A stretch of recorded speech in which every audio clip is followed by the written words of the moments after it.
गुरुदेव भगवान की जय। प्यारे कृष्ण कन्हैया लाल की जय। श्रीमद् देवी भागवत महापुराण नवम स्कंध चल रहा है और 21 अध्याय हो चुके हैं। आज 22वें अध्याय से भगवान शंकर और शंखचूड़ के पक्षों में घोर युद्ध। शंकर और शंखचूड़ का युद्ध। शंकर के छोड़े हुए त्रिशूल से शंखचूड़ का भस्म होना और सुदामा गोप के स्वरूप में विमान द्वारा गोलोक पधारना। भगवान नारायण कहते हैं, नारद, तदनंतर दानवराज प्रतापी शंखचूड़ ने मस्तक झुकाकर महादेव जी को प्रणाम किया और मंत्रियों के साथ उठकर तुरंत वह रथ पर सवार हो गया। उसी क्षण भगवान शंकर ने अपनी सेना और देवताओं को युद्ध करने के लिए आज्ञा दे दी। उधर सेना सहित शंखचूड़ भी युद्ध के लिए तैयार हो गया। स्वयं महेंद्र वृषपर्वा के साथ और भास्कर विप्रचित्ति के साथ लड़ने लगे।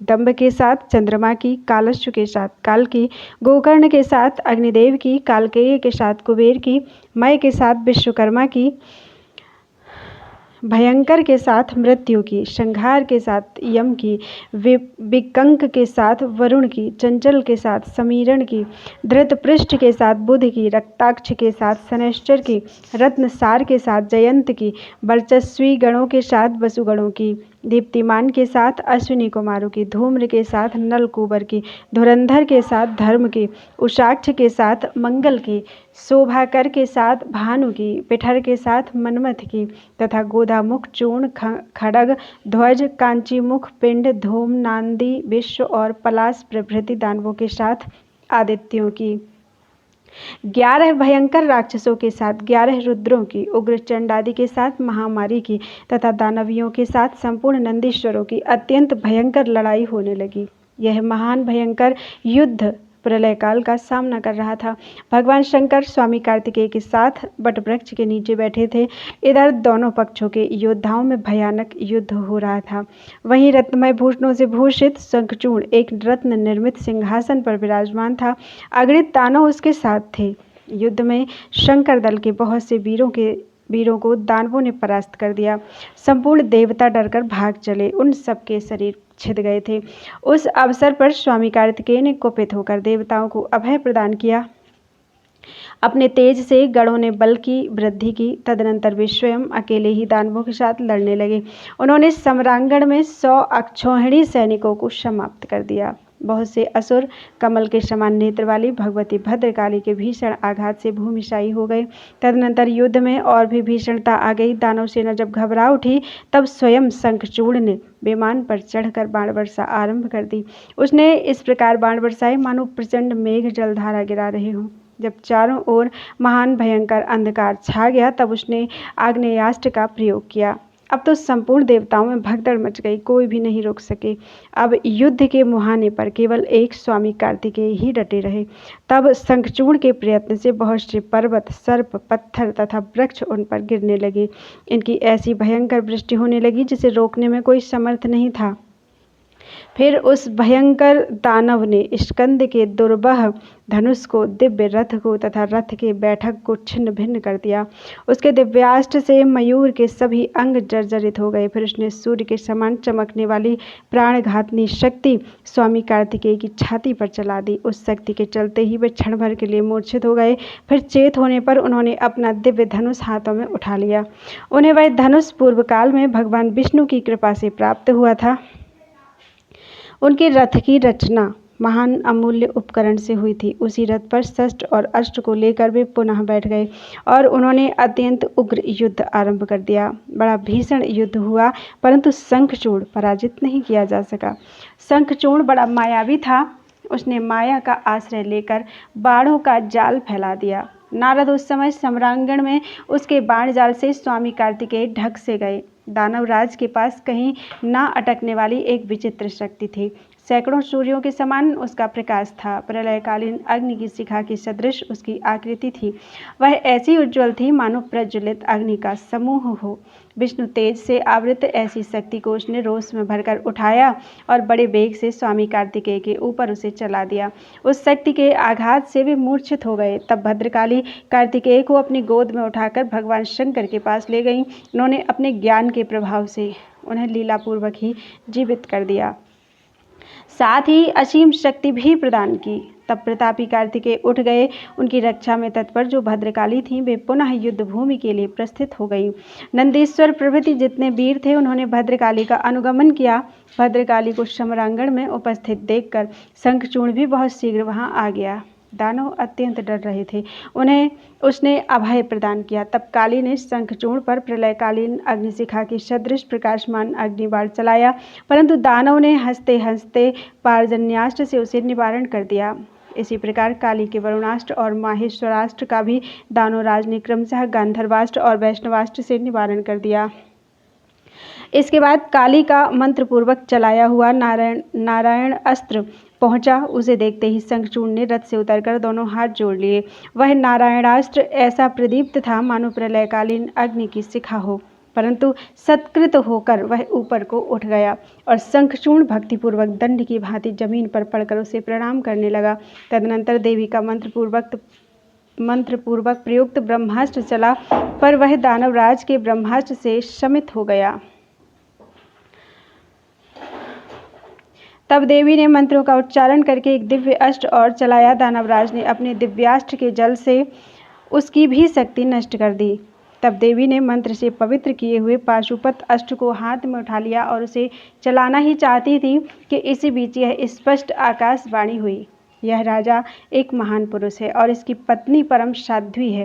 पाशुपत अस्त्र में ऐसी शक्ति नहीं जो इसे मार सके। जब तक यह अपने गले में भगवान श्रीहरि के मंत्र का कवच धारण किए रहेगा और जब तक इसकी पत्नी अपने सतीत्व की रक्षा करती रहेगी, तब तक इसके समीप जरा और मृत्यु अपना कुछ भी प्रभाव नहीं डाल सकती। यह ब्रह्मा का वचन है। इस आकाशवाणी को सुनकर भगवती भद्रकाली ने शस्त्र चलाना बंद कर दिया। अब वे क्षुधातुर होकर करोड़ों दानवों को लीलापूर्वक निगलने लगी। भयंकर वेश वाली वे देवी शंखचूड़ को खा जाने के लिए बड़े वेग से उसकी ओर झपटी। तब दानव ने अपने अत्यंत तेजस्वी दिव्यास्त्र से उन्हें रोक दिया। भद्रकाली अपनी योगिनियों के साथ भांति भांति के दैत्य दल का विनाश करने लगी। उन्होंने दानवराज शंखचूड़ को भी बड़ी चोट पहुंचाई, पर वे दानवराज का कुछ भी बिगाड़ नहीं सकी। तब वे भगवान शंकर के पास चली गईं और उन्होंने आरंभ से लेकर अंत तक क्रमशः युद्ध संबंधी सभी बातें भगवान शंकर को बतलाईं। दानवों का विनाश सुनकर भगवान हंसने लगे। भद्रकाली ने यह भी कहा, अब भी रणभूमि में लगभग 1 लाख प्रधान दानव बचे हुए हैं। मैं उन्हें खा रही थी। उस समय जो मुख से निकल गए वे ही बच रहे हैं। फिर जब मैं संग्राम में दानवराज शंखचूड़ पर पाशुपत अस्त्र छोड़ने को तैयार हुई और जब आकाशवाणी हुई कि यह राजा तुमसे अवध्य है, तब से महान ज्ञानी और असीम बल एवं पराक्रम से संपन्न उस दानवराज ने मुझ पर अस्त्र छोड़ना बंद कर दिया। वह केवल मेरे छोड़े हुए बाणों को काट भर देता था। भगवान नारायण कहते हैं, नारद भगवान शिव तत्व जानने में परम प्रवीण हैं। भद्रकाली द्वारा युद्ध की सारी बातें सुनकर वे स्वयं अपने गणों के साथ संग्राम में पहुंच गए। उन्हें देखकर शंखचूड़ विमान से उतर गया और उसने परम भक्ति के साथ पृथ्वी पर मस्तक टेक कर उन्हें दंडवत प्रणाम किया।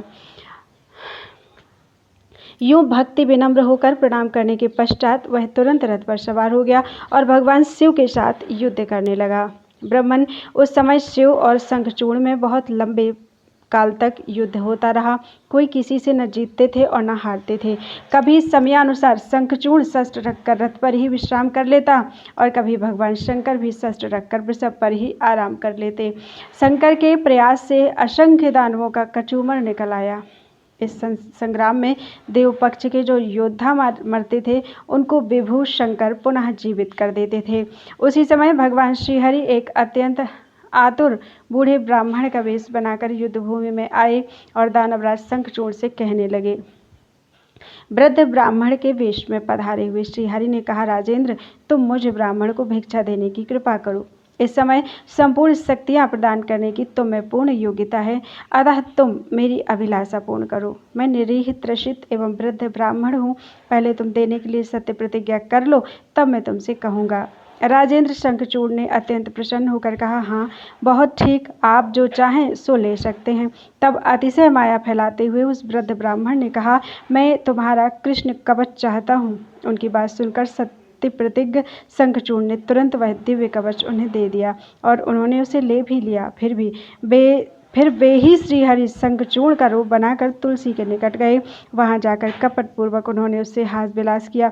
इस प्रकार शंखचूड़ की पत्नी के रूप में उसका सतीत्व भंग हो गया। यद्यपि तत्व रूप से तो वह श्रीहरि की ही परम प्रेयसी पत्नी ही थी। ठीक इसी समय शंकर ने शंखचूड़ पर चलाने के लिए श्रीहरि का दिया हुआ त्रिशूल हाथ में उठा लिया। वह त्रिशूल इतना प्रकाशमान था मानो ग्रीष्म ऋतु का मध्याह्नकालीन सूर्य हो अथवा प्रलयकालीन प्रचंड अग्नि। यह दुर्निवार्य, दुर्धर्ष, अव्यर्थ और शत्रु संहारक था। संपूर्ण शस्त्रों के सारभूत उस त्रिशूल की तेज में चक्र के साथ तुलना की जाती थी। उस भयंकर त्रिशूल को शिव अन्यथा केशव ये दो ही उठा सकते थे, अन्य किसी के मान का वह नहीं था। वह साक्षात सजीव ब्रह्म ही था। उसके रूप का कभी परिवर्तन नहीं होता और सभी उसे देख भी नहीं पाते। नारद, अखिल ब्रह्मांड का संहार करने की उस त्रिशूल में पूर्ण शक्ति थी। भगवान शंकर ने लीला से ही उसे उठाकर हाथ पर जमाया और शंखचूड़ पर फेंक दिया। तब उस बुद्धिमान नरेश ने सारा रहस्य जानकर अपना धनुष धरती पर फेंक दिया और वह बुद्धिपूर्वक योगासन लगाकर भक्ति के साथ अनन्य चित्त से भगवान श्री कृष्ण के चरण कमल का ध्यान करने लगा। त्रिशूल कुछ समय तक तो चक्कर काटता रहा, तदनंतर वह शंखचूड़ के ऊपर जा गिरा। उसके गिरते ही तुरंत वह दानवेश्वर तथा उसका रथ सभी जलकर भस्म हो गए। दानव शरीर के भस्म होते ही उसने एक दिव्य गोप का वेश धारण कर लिया। उसकी किशोर अवस्था थी, वह 2 दिव्य भुजाओं से सुशोभित था। उसके हाथ में मुरली शोभा पा रही थी और रत्नमय आभूषण उसके शरीर को विभूषित कर रहे थे। इतने में अकस्मात सर्वोत्तम दिव्य मणियों द्वारा निर्मित एक दिव्य विमान गोलोक से उतर आया। उसमें चारों ओर असंख्य गोपियां बैठी थी। शंखचूड़ उसी पर सवार होकर गोलोक के लिए प्रस्थित हो गया। मुने, उस समय वृंदावन में रासमंडल के मध्य भगवान श्री कृष्ण और भगवती श्री राधिका विराजमान थी। वहां पहुंचते ही शंखचूड़ ने भक्ति के साथ नतमस्तक होकर उसके चरण कमलों में साष्टांग प्रणाम किया। अपने चिर सेवक सुदामा को देखकर उन दोनों के श्रीमुख से प्रसन्नता से खिल उठे। उन्होंने अत्यंत प्रसन्न होकर उसे अपनी गोद में बैठा लिया। तदनंतर वह त्रिशूल बड़े वेग से आदरपूर्वक भगवान श्री कृष्ण के पास लौट आया। शंखचूड़ की हड्डियों से शंख की उत्पत्ति हुई। वही शंख अनेक प्रकार के रूपों में विराजमान होकर देवताओं की पूजा में निरंतर पवित्र माना जाता है। उसके जल को श्रेष्ठ मानते हैं क्योंकि देवताओं को प्रसन्न करने के लिए वह अचूक साधन है। उस पवित्र जल को तीर्थमय माना जाता है। उसके प्रति केवल शंकर की आदर बुद्धि नहीं है। जहाँ कहीं भी शंख ध्वनि होती है वहीं लक्ष्मी जी सम्यक प्रकार से विराजमान रहती हैं। जो शंख के जल से स्नान कर लेता है उसे संपूर्ण तीर्थों में स्नान का फल प्राप्त हो जाता है। शंख साक्षात भगवान श्रीहरि का अधिष्ठान है। जहाँ पर शंख रहता है वहाँ पर भगवान श्रीहरि भगवती लक्ष्मी सहित सदा निवास करते हैं। अमंगल दूर ही से भाग जाता है। उधर शिवजी भी शंखचूड़ को मारकर अपने लोक को पधार गए। उनके मन में अपार हर्ष था। वे वृषभ पर आरूढ़ होकर अपने गणों सहित चले गए। अपना राज्य पा जाने के कारण देवताओं के हर्ष की सीमा नहीं रही। स्वर्ग में देवदुन्दुभियां बज उठी और गंधर्व तथा किन्नर यशोगान करने लगे। भगवान शंकर के ऊपर पुष्पों की वर्षा आरंभ हो गई। देवताओं और मुनिगणों ने भगवान शंकर की भूरी भूरी प्रशंसा की। अध्याय 22 और 23 पूरे हो चुके हैं। बोलो वृंदावन बिहारी लाल की जय। शंखचूड़ वेशधारी श्रीहरि द्वारा तुलसी का पातिव्रत्य भंग, शंखचूड़ का पुनः गोलोक जाना, तुलसी और श्रीहरि का वृक्ष एवं शालिग्राम पाषाण के रूप में भारतवर्ष में रहना तथा तुलसी महिमा, शालिग्राम के विभिन्न लक्षण तथा महत्व का वर्णन। नारद जी ने कहा, प्रभु, भगवान नारायण ने कौन सा रूप धारण करके तुलसी से हास विलास किया था, यह प्रसंग मुझे बताने की कृपा करें। भगवान नारायण कहते हैं, नारद, भगवान श्रीहरि देवताओं का कार्य साधन करने के लिए सदा तत्पर रहते हैं। उन्होंने वैष्णवी माया फैलाकर शंखचूड़ से कवच ले लिया। फिर शंखचूर्ण का ही रूप धारण करके वे साध्वी तुलसी के घर पहुंची, क्योंकि शंखचूर्ण के निधन में तुलसी के इस शरीर के पातिव्रत्य का भंग ही एकमात्र साधन था। तुलसी ने पति को युद्ध से आए देखकर उत्सव मनाया और महान हर्ष भरे हृदय से स्वागत किया। फिर दोनों ने युद्ध संबंधी चर्चा हुई दोनों में। तदनंतर शंखचूर्ण के वेश में जगत प्रभु भगवान श्री हरि सो गए। नारद उस समय तुलसी के साथ उन्होंने सुचारू रूप से हास विलास किया। पूर्व समागम के अवसर पर साध्वी तुलसी जितना आकर्षित थी, हास विलास के अनंतर वह स्थिति नहीं रही, अतः उसने सम्यक प्रकार से तर्क करके पूछा। तुलसी ने कहा, माहेश बताओ तो तुम कौन हो? तुमने कपट पूर्वक मेरा सती तो नष्ट कर दिया। मैं सती नहीं रह सकी, इसलिए अब मैं तुम्हें शाप दे रही हूँ। ब्राह्मण तुलसी के वचन सुनकर शाप के भय से भगवान श्री हरि ने लीलापूर्वक अपना सुंदर मनोहर स्वरूप प्रकट कर दिया। देवी तुलसी ने अपने सामने उन सनातन प्रभु देवेश्वर श्री हरि को विराजमान देखा। भगवान का दिव्य विग्रह नूतन मेघ के समान श्याम था। आंखें शरतकालीन कमल की तुलना कर रही थी। लीला करते समय वे ऐसे प्रतीत होते थे मानो कामदेव हों। रत्नमय भूषण उन्हें आभूषित किए हुए थे। उनका प्रसन्न बदन मुस्कान से भरा था। उनके दिव्य शरीर पर पीताम्बर सुशोभित था। उन्हें देखकर कामिनी तुलसी मूर्छित हो गई। फिर चेतना प्राप्त होने पर उसने कहा, तुलसी बोली, नाथ, आपका हृदय पाषाण के सदृश है, इसी से आप इतने निष्ठुर बन गए। आज आपने छल पूर्वक मेरा धर्म नष्ट करके मेरे इस शरीर के स्वामी को मार डाला। प्रभु, आप अवश्य ही पाषाण हृदय हैं, तभी तो उसमें दया की गंध तक नहीं रही। देव, अब आप पाषाण रूप हो जाएं। अहो, बिना अपराध ही आपका भक्त मारा गया। इस प्रकार कहकर शोक से संतप्त हुई तुलसी आंखों से आंसू गिराती हुई बार बार विलाप करने लगी। तदनंतर करुण रस के समुद्र कमलापति भगवान श्रीहरि करुणायुक्त तुलसी देवी को देखकर नीतिपूर्वक वचनों से उन्हें समझाने लगी। भगवान श्रीहरि बोले, भद्रे, तुम मेरे लिए भारतवर्ष में रहकर बहुत दिनों तक तपस्या कर चुकी हो। उस समय तुम्हारे लिए शंखचूर्ण भी तपस्या कर रहा था। वह मेरा ही अंश था। तुम्हें स्त्री रूप से प्राप्त करके वह सुखपूर्वक गोलोक में चला गया। अब मैं तुम्हारी तपस्या का फल देना उचित समझता हूँ। रमे, तुम इस शरीर का त्याग करके दिव्य देह धारण कर मेरे साथ आनंद करो। लक्ष्मी के समान तुम्हें सदा मेरे साथ रहना चाहिए। तुम्हारा यह शरीर गंडकी नदी के रूप से प्रसिद्ध होगा। यह पवित्र नदी पुण्यमय भारतवर्ष में मनुष्यों को उत्तम पुण्य देने वाली होगी। तुम्हारा केश कलाप पवित्र वृक्ष होगा। तुम्हारे केश से उत्पन्न होने के कारण तुलसी के नाम से ही उसकी प्रसिद्धि होगी। वरानने ने देवताओं की पूजा में आने वाले त्रिलोकी के जितने पत्र और पुष्प हैं, उन सब में वह प्रधान मानी जाएगी। स्वर्गलोक, मृत्युलोक, पाताल तथा गोलोक, सर्वत्र तुम मेरे सन्निकट रहोगी। तुम उत्तम वृक्ष रूप होकर पुष्पों को सुशोभित करोगी। गोलोक, बिरजा नदी के तट, रासमंडल, वृंदावन, भांडेर वन, चंपक वन, मनोहर चंदन वन तथा माधवी, केतकी, कुंद और मल्लिका के वन में तुम्हारा निवास होगा। इन सभी पुण्य स्थानों में तुम्हारा पुण्यप्रद वास होगा। तुलसी वृक्ष के नीचे के स्थान परम पवित्र होंगे, अतः वहाँ संपूर्ण तीर्थों का पुण्यप्रद अधिष्ठान होगा। वरानने ने तुलसी के गिरे हुए पत्तों को प्राप्त करने के लिए उसी के नीचे समस्त देवता रहेंगे तथा मैं भी रहूँगा। तुलसी पत्र के जल से जिसका अभिषेक हो गया, उसे संपूर्ण तीर्थों में स्नान तथा समस्त यज्ञों में दीक्षित समझना चाहिए। साध्वी, हजारों घड़े अमृत से भगवान श्री हरि को जो तृप्ति होती है, उतनी ही तृप्ति वे एक तुलसी के पत्ते के चढ़ाने से प्राप्त कर लेते हैं। 10,000 गोदान से जो फल प्राप्त होता है, वही फल कार्तिक महीने में तुलसी के पत्र दान से सुलभ है। जिस व्यक्ति के मुख में मृत्यु के अवसर पर तुलसी पत्र का जल प्राप्त हो जाता है, वह संपूर्ण पापों से मुक्त होकर भगवान विष्णु के लोक का अधिकारी बन जाता है। जो मनुष्य नित्य प्रति भक्ति पूर्वक तुलसी का जल ग्रहण करता है, वह लाख अश्वमेध यज्ञों का फल पा लेता है। जो मानव तुलसी को अपने हाथों में लेकर तीर्थों में प्राण त्यागता है, वह विष्णु लोक में चला जाता है। तुलसी काष्ठ की माला को गले में धारण करने वाला पुरुष पद पद पर अश्वमेध यज्ञ के फल का भागी होता है, इसमें संदेह नहीं। जो मनुष्य तुलसी को अपने हाथ पर रखकर प्रतिज्ञा करता है और फिर उस प्रतिज्ञा का पालन नहीं कर सकता, उसे सूर्य और चंद्रमा की अवधि पर्यंत कालसूत्र नामक नरक में यातना भोगनी पड़ती है। जो मनुष्य तुलसी के समीप झूठी प्रतिज्ञा करता है, वह कुंभीपाक नरक में जाता है और वहाँ दीर्घ काल तक वास करता है। मृत्यु के समय जिसके मुख में तुलसी के जल का एक कण भी चला जाता है, तो वह अवश्य ही विष्णु लोक को जाता है। पूर्णिमा, अमावस्या, द्वादशी, सूर्य संक्रांति, मध्याह्न काल, रात्रि, दोनों संध्याएं, अशौच के समय, रात में सोने के पश्चात, बिना नहाए धोए, इन समयों में तथा तेल लगाकर जो मनुष्य तुलसी के पत्रों को तोड़ते हैं वे मानो स्वयं भगवान श्रीहरि के मस्तक को ही काटते हैं। साध्वी श्राद्ध, व्रत, दान, प्रतिष्ठा तथा देवार्चन के लिए तुलसी पत्र बासी होने पर भी 3 रात तक पवित्र ही रहता है।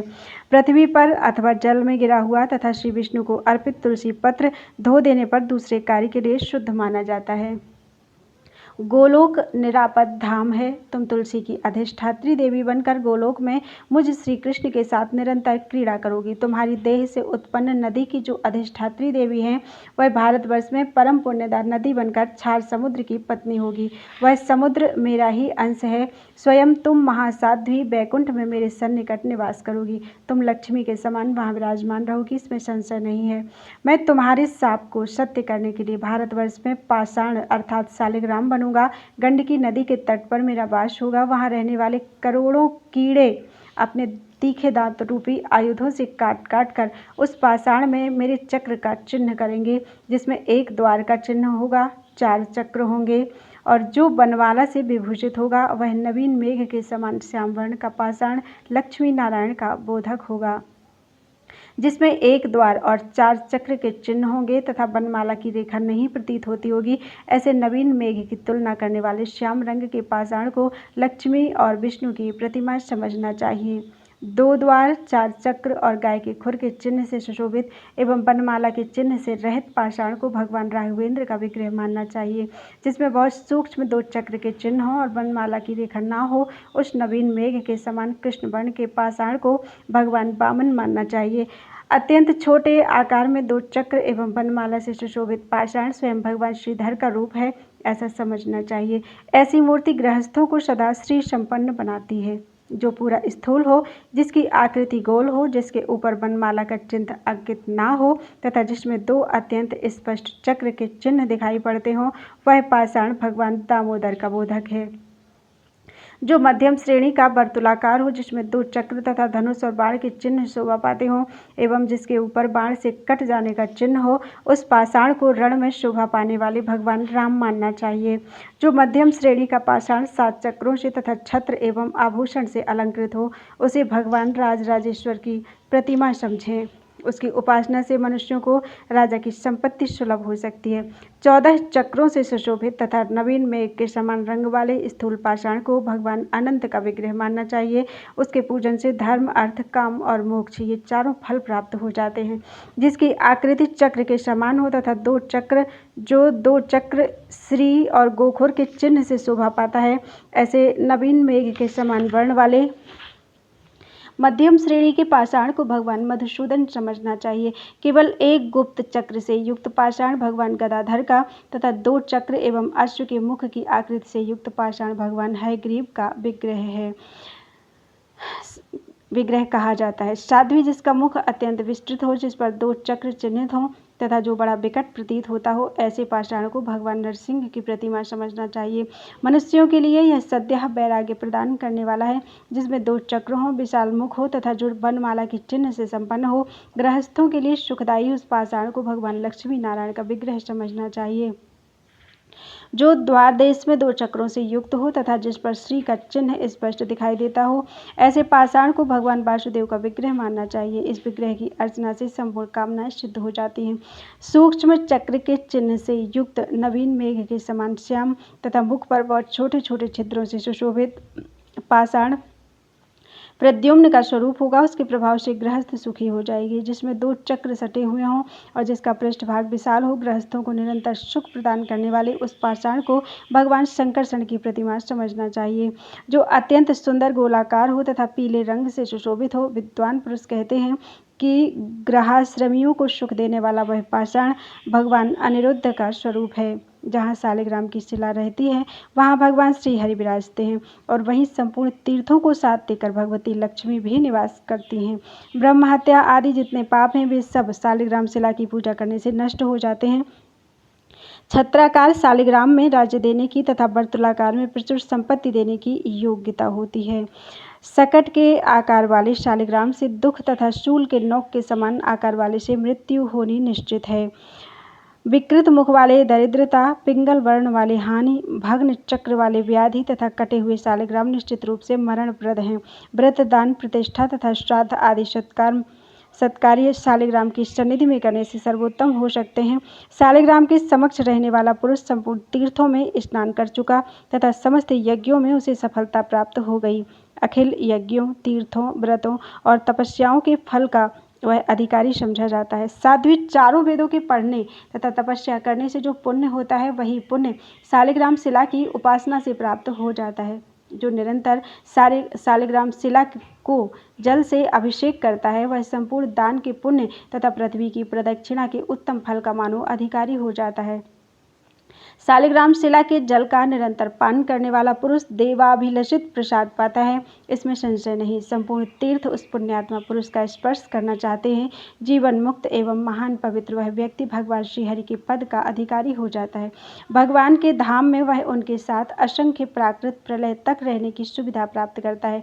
वहां जाते ही भगवान उसे अपना दास बना लेते हैं। उस पुरुष को देखकर ब्रह्म हत्या के समान जितने बड़े बड़े पाप हैं वे इस प्रकार भागने लगते हैं जैसे गरुड़ को देखकर सर्प भागते हैं।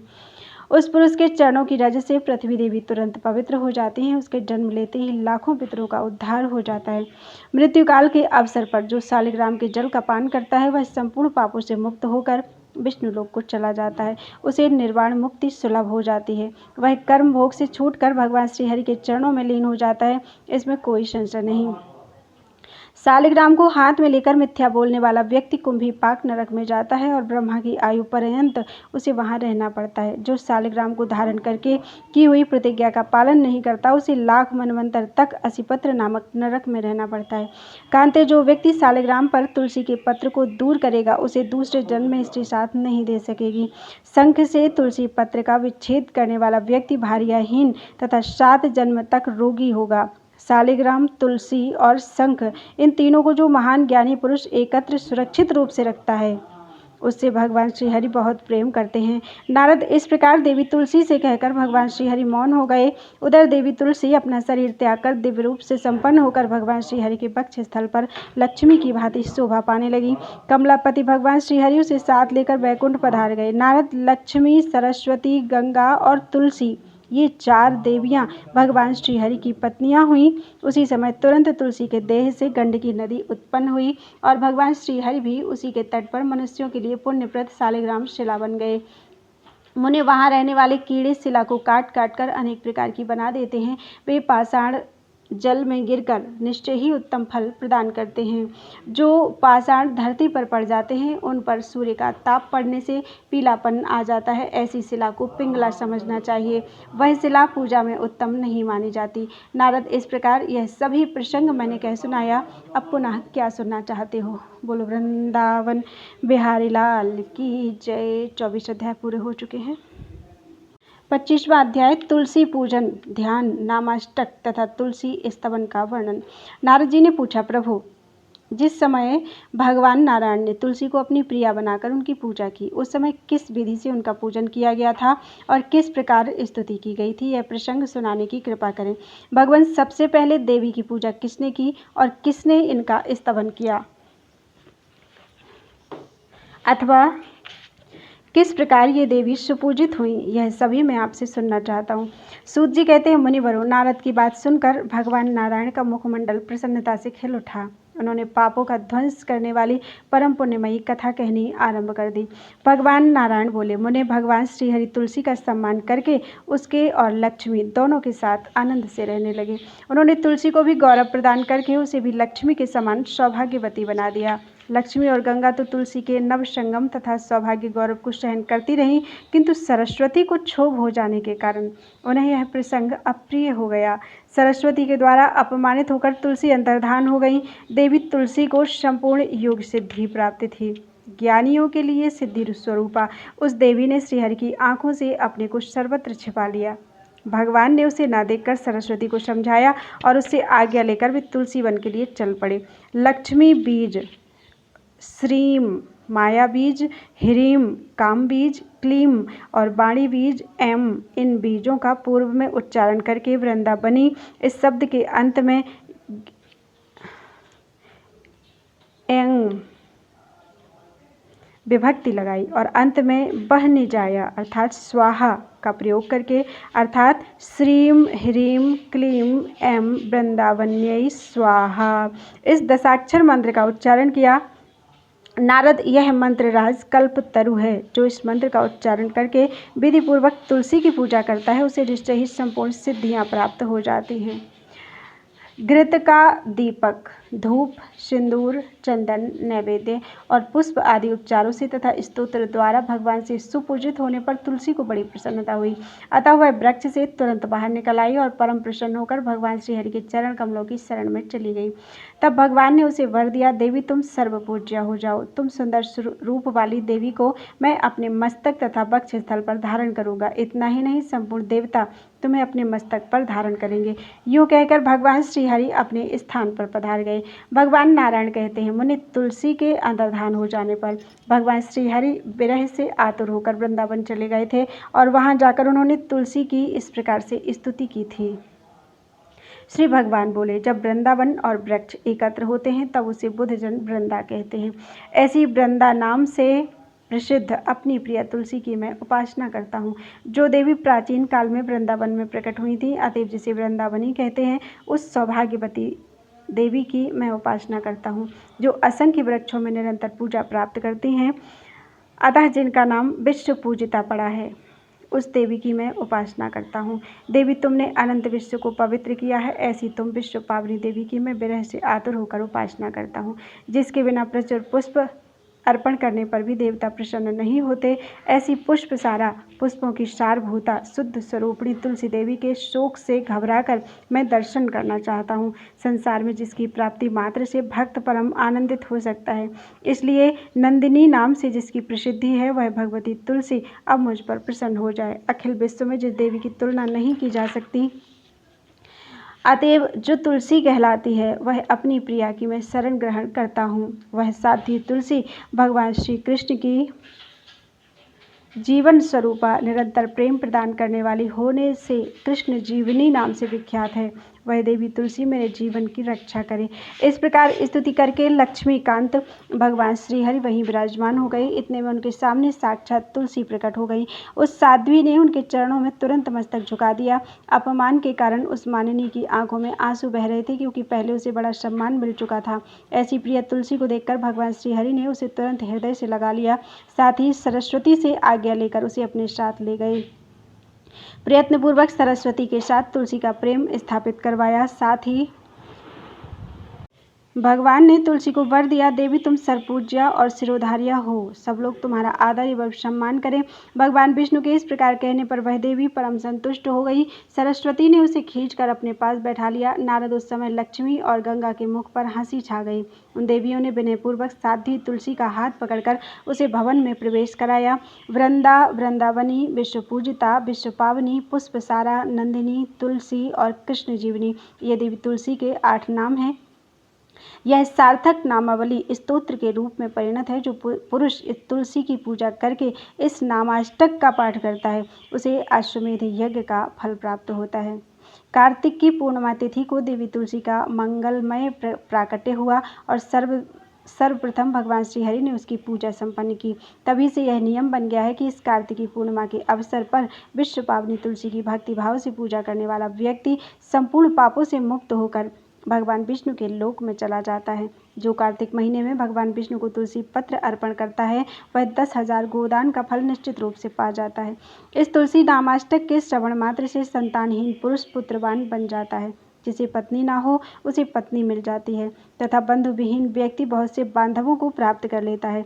इसके श्रवण से रोगी रोग मुक्त हो जाता है, बंधन में पड़ा हुआ व्यक्ति छुटकारा पा जाता है, भयभीत पुरुष निर्भय हो जाता है और पापी पापों से मुक्त हो जाता है। नारद यह तुलसी स्तोत्र बतला दिया। अब ध्यान और पूजा विधि सुनो। तुम तो इस ध्यान को जानते ही हो। वेद की कण्व शाखा में इसका प्रतिपादन हुआ है। ध्यान में संपूर्ण पापों को नष्ट करने की अबाध शक्ति है। ध्यान करने के पश्चात बिना आवाहन किए भक्तिपूर्वक तुलसी के वृक्ष में षोडशोपचार से इस देवी की पूजा करनी चाहिए। परम साध्वी तुलसी पुष्पों में सार हैं। इनका संपूर्ण मनोहर अंग पवित्र है। किए हुए पाप को भस्म करने के लिए ये प्रज्वलित अग्नि के लपट के समान हैं। पुष्पों में किसी से भी इनकी तुलना नहीं की जा सकती। वेदों में इनकी महिमा वर्णित है। सभी अवस्थाओं में ये पवित्रतामयी बनी रहती हैं।